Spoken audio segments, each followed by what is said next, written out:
Sexto ano, hoje é a aula 20 da semana 2 do PET, no qual a gente vai fazer algumas das atividades. Algumas não, todas as atividades da semana 1, tá? Que estão lá na página 96 até a página 97, tá? Então, o que é o roteiro da aula de hoje, né? Aula 20, visualizar o vídeo gravado pelo professor, que é esse aqui, anotar ou imprimir as atividades 1, 2, 3, 4, 5 e 6, que estão nas páginas 96 e 97 do PET, e depois resolver essas atividades. Aqui na aula não deu tempo de terminar essa aula como tarefa, ok? Então, vamos lá. Primeira questão. Primeira questão diz, para compreender a história, é preciso entender alguns conceitos. Explique os conceitos abaixo. Então, historiador. Então, o que você entende pela palavra historiador? Fontes históricas, certo? O que são as fontes históricas?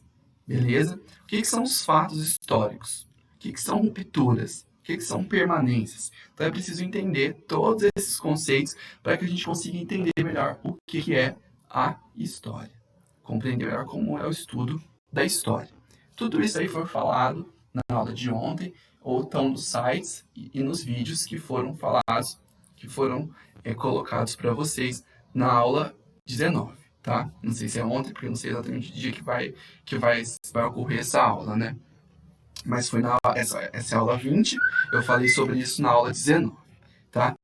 A 2 está pedindo para vocês analisarem quais as semelhanças entre o trabalho do historiador e o trabalho do detetive. Lembra, o texto do PET, ele começa fazendo essa comparação.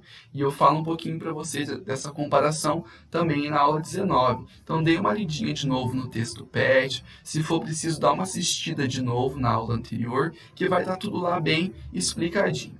A questão 3 está pedindo para vocês relacionarem o tipo de fonte histórica colocando a primeira letra da coluna correspondente com a da segunda coluna, certo? Então, uma fonte escrita.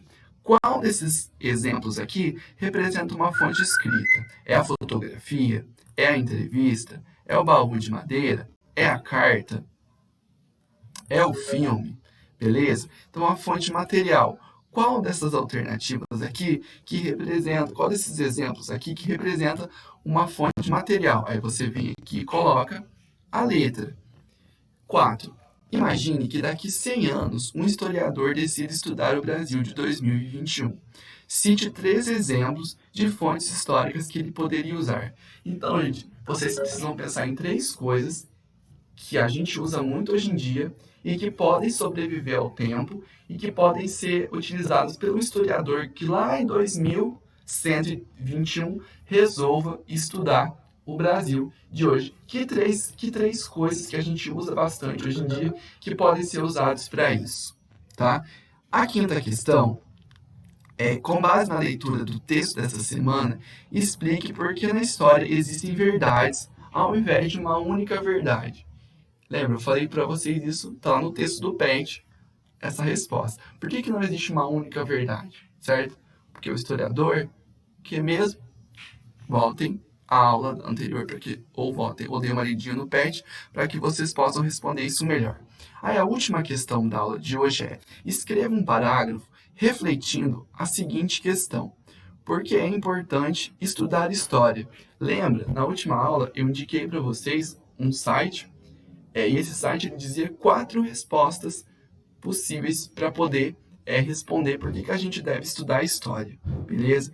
Se for preciso, dá uma lidinha naquele site de novo, só voltar a aula aqui que vocês vão encontrar essas respostas, beleza? Terminou, certo? Se der tempo de terminar na aula, beleza. Se não der tempo de terminar, continuem na próxima aula, não, terminem como tarefa essa aula, porque na próxima a gente vai começar a aula 21 e vai ser outro assunto.